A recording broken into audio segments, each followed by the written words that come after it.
అంగస్తంభన సమస్య లేదా శీఘ్రస్ఖలనం అంటే ఎరెక్టైల్ డిస్ఫంక్షన్ లేదా ప్రీమెచ్యూర్ ఎజాక్యులేషన్ అండ్ సెక్షువల్ సమస్యలు బాగా కామన్ అయిపోతున్న ఈ రోజుల్లో చాలా మంది మగవాళ్ళు 35 ఇయర్స్ ఏజ్లోనే ఈ సెక్షువల్గా అంగస్తంభన సమస్య శీఘ్రస్ఖలనం లాంటి ప్రాబ్లమ్స్తో ఇబ్బంది పడతా వాళ్ళ పర్సనల్ లైఫ్ని ఫ్యామిలీ లైఫ్ని కోల్పోతా చాలా రకాలైన ఇబ్బందులు ఎదుర్కొంటా ఉంటున్నారు. సో ఈ అంగస్తంభన సమస్య లేదా శీఘ్రస్ఖలనం లాంటి సెక్షువల్ ప్రాబ్లమ్స్ రావడానికి హార్మోన్స్ లేకపోతే అంగానికి సంబంధించిన రక్తనాళాలు నరాలు ఎంత ఇంపార్టెంటో దానికన్నా విటమిన్స్ కూడా చాలా ఇంపార్టెంట్. ముఖ్యంగా ఈ అంగస్తంభన సమస్య లేదా శీఘ్రస్ఖలనం లాంటి సెక్షువల్ ప్రాబ్లమ్స్ రావడానికి ఎటువంటి విటమిన్స్ లో లోపాల వల్ల ఈ సెక్షువల్ సమస్యలు వస్తాయి అండ్ ఆ విటమిన్స్ ఏ విధంగా ఈ సెక్షువల్ సమస్యలు రాకుండా హెల్ప్ అవుతాయి అనేది ఈ వీడియోలో నేను డీటెయిల్గా చెప్తాను. నా పేరు doctor Kranthi Kumar Reddy, consultant andrologist, Jai andrology and medicine.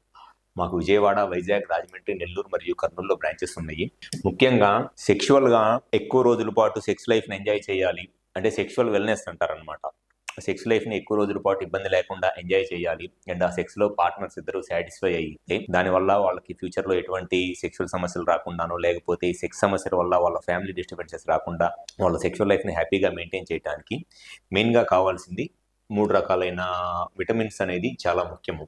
దాంట్లో ముఖ్యమైనది ఫస్ట్ వైటమిన్. 3 రకాలైన విటమిన్స్ చాలా ముఖ్యము. దాంట్లో ముఖ్యమైనది first vitamin E and second వచ్చేసి వైటమిన్ డి అండ్ థర్డ్ వచ్చేసి వైటమిన్ B12 అండ్ దీంతో పాటు వైటమిన్ కే కూడా ఇంపార్టెంట్. ముఖ్యంగా ఎవరిలో అయినా సరే సెక్స్ సమస్యలకి మెయిన్గా ఈ విటమిన్స్లో లోపాల వల్లే మెయిన్గా vitamin E, vitamin D, B12 and vitamin K ఈ 3 విటమిన్స్లో ఏమైనా ప్రాబ్లమ్స్ ఉన్నప్పుడు సెక్షువల్ సమస్యలు రావడం అనేది చాలా కామన్గా జరిగే ఒక ప్రాబ్లం అనమాట. సో ఈ విటమిన్స్ అసలు ఏ విధంగా సెక్షువల్ సమస్యలకి కారణమైంది అనేది ఈ వీడియోలో డీటెయిల్గా చెప్తాను. ముందుగా వైటమిన్ ఈ. ఈ వైటమిన్ ఈ అనేది మెయిన్గా ఏ విధంగా హెల్ప్ అయింది అని అంటే పెన్నిస్లో ఈ మజిల్ని కార్పోరా క్యావర్నోజా మజిల్ అంటారు. ఈ కార్పోరా క్యావర్నోజా మజిల్ చుట్టూతా ట్యూనికా ఆల్బుజినియా అని ఒక కనెక్టివ్ టిష్యూ ఉంటుంది అనమాట.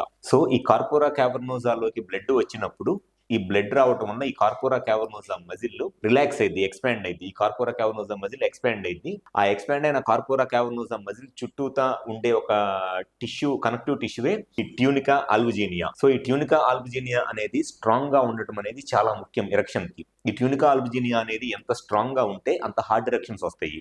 ఈ ట్యూనికా ఆల్బుజినియా అనే ఈ కనెక్టివ్ టిష్యూ హెల్దీగా ఉండటానికి మెయిన్ గా కావాల్సింది వైటమిన్ ఈ. ఎవరిలో అయితే వైటమిన్ ఈ డెఫిషియన్సీ ఉంటుందో ఈ వైటమిన్ ఈ డెఫిషియన్సీ ఉన్నప్పుడు ఈ ట్యూనికా ఆల్బుజినియా అనే కనెక్టివ్ టిష్యూ వీక్ అయిపోయి దానివల్ల ఏమైందంటే వాళ్ళకి హార్ట్ ఎరెక్షన్స్ రావు. పెన్నిస్లోకి బ్లడ్ వచ్చిద్దిలే కానీ ఈ బ్లడ్ వచ్చినా కూడా ఈ కనెక్టివ్ టిష్యూలో వీక్నెస్ ఉండటం వల్ల పెన్నిస్ స్ట్రాంగ్ అవ్వదు, జస్ట్ సైజ్ పెరిగితే మెత్తగానే ఉంటుంది. ఇన్సర్ట్ చేయడానికి ట్రై చేస్తుంటే బెండ్ అయిపోయింది. సో ఈ ట్యూనికా ఆల్బుజినియా అనే కనెక్టివ్ టిష్యూని హెల్దీగా ఉండటానికి మెయిన్గా కావాల్సింది వైటమిన్ ఈ. ఇది first important vitamin. And next వచ్చేసి వైటమిన్ డి. ఈ వైటమిన్ డి అనేది మెయిన్గా టెస్టోస్టిరాన్ హార్మోన్ లెవెల్స్ నార్మల్ లెవెల్లోను హెల్దీ లెవెల్స్లోను మెయింటైన్ అవడానికి మెయిన్గా కావాల్సింది వైటమిన్ డి. ఎవరిలో అయితే ఈ వైటమిన్ డిలో డెఫిషియన్సీ ఉంటుందో, వైటమిన్ డి హార్మోన్ లెవెల్స్ తక్కువగా ఉంటాయో వాళ్ళలో టెస్టోస్టిరాన్ హార్మోన్స్లో ప్రాబ్లం ఉంటుంది. ఎప్పుడైతే టెస్టోస్టిరాన్ హార్మోన్ లెవెల్స్ తగ్గిపోతాయో దానివల్ల సెక్షువల్గా డిజైర్ అంటే సెక్షువల్ కోరిక తగ్గిపోయింది, పెన్నిస్ గట్టిపట్టడం తగ్గిపోయింది.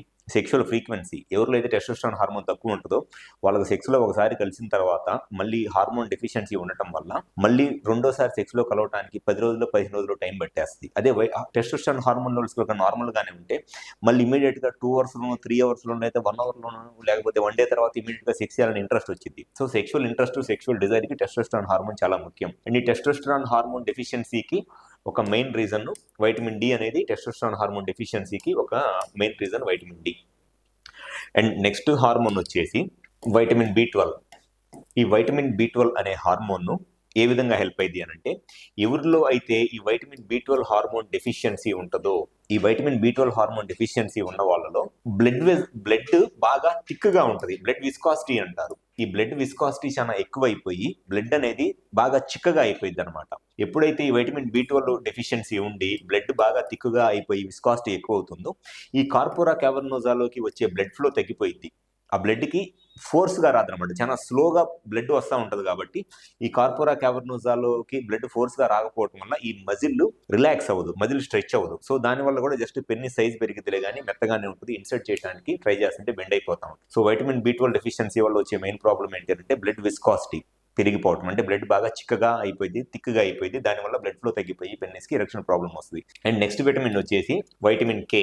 ఈ vitamin K hormone, vitamin K vitamin ఎవరిలో అయితే తక్కువగా ఉంటుందో ఈ వైటమిన్ కే అనేది ఈ బ్లడ్ వెజల్స్ హెల్దీగా ఉండటానికి, ఈ బ్లడ్ వెజల్స్ అనేది హెల్దీగా ఉండటానికి మెయిన్ గా కావాల్సిన వైటమిన్ ఏంటి అని అంటే వైటమిన్ కే. సో ఎవరిలో అయితే వైటమిన్ కే డెఫిషియన్సీ ఉంటుందో, ఈ వైటమిన్ కే డెఫిషియన్సీ ఉన్నప్పుడు ఈ బ్లడ్ వెజల్స్ లో కాల్షియం డిపాజిట్స్ బాగా ఎక్కువైపోయి ఈ బ్లడ్ వెజల్స్ థిక్గా అయిపోతాయి.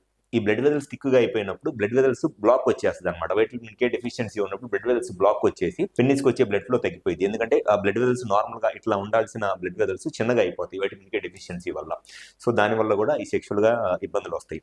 సో సెక్షువల్ గా ఈ అంగస్తంభన సమస్య లాంటి ప్రాబ్లమ్స్ రాకుండా ఉండటానికి మెయిన్ గా కావాల్సిన vitamins vitamin E, vitamin D, vitamin బి12 అండ్ వైటమిన్ కే. సో ఈ వైటమిన్ ఇ అనేది మెయిన్ గా ఈ కనెక్టివ్ టిష్యూ అనేది హెల్దీగా ఉండటానికి యూజ్ అయింది. వైటమిన్ డి ఏమో టెస్టోస్టెరాన్ హార్మోన్ లెవెల్స్ నార్మల్ గా ఉండటానికి హెల్ప్ అయింది. అండ్ వైటమిన్ బి12 వచ్చేసి ఈ బ్లడ్ విస్కాసిటీ అనేది తగ్గిపోయి బ్లడ్ అనేది నార్మల్ గా చిక్కగా లేకుండా నార్మల్ గా ఉండటానికి వైటమిన్ బి12 హెల్ప్ అయింది. అండ్ వైటమిన్ కే వచ్చేసి బ్లడ్ వెజల్స్ హెల్దీగా ఉండటానికి వైటమిన్ కే హెల్ప్ అయింది. సో ఎవరిలో అయితే అంగస్తంభన సమస్య లేదా శీఘ్రస్ఖలనం లాంటి సెక్షువల్ ప్రాబ్లమ్స్ ఉండి మీ ప్రాబ్లమ్ కరెక్ట్ గా రీజన్ ఏంటి అండ్ ఆ రీజన్ కి కరెక్ట్ గా కారణం తెలుసుకొని ట్రీట్మెంట్ చేయించుకున్నట్లయితే డెఫినెట్ గా మీకు సెక్షువల్ గా ఎక్కువ రోజుల పాటు ఎటువంటి ఇబ్బంది లేకుండా మీ పర్సనల్ లైఫ్ ని, ఫ్యామిలీ లైఫ్ ని ఎంజాయ్ చేయవచ్చు. మాకు విజయవాడ, వైజాగ్, రాజమండ్రి, నెల్లూరు మరియు కర్నూలులో బ్రాంచెస్ ఉన్నాయి. ఈ 5 ప్లేసెస్ లో ఎక్కడైనా సరే కాల్ చేసి అపాయింట్మెంట్ నుంచి కన్సల్ట్ అవ్వండి. మీకు ఎటువంటి సెక్షువల్ సమస్యలు ఉన్నా 100% దాని సొల్యూషన్ చెప్పడం అనేది జరుగుతుంది. Thank you.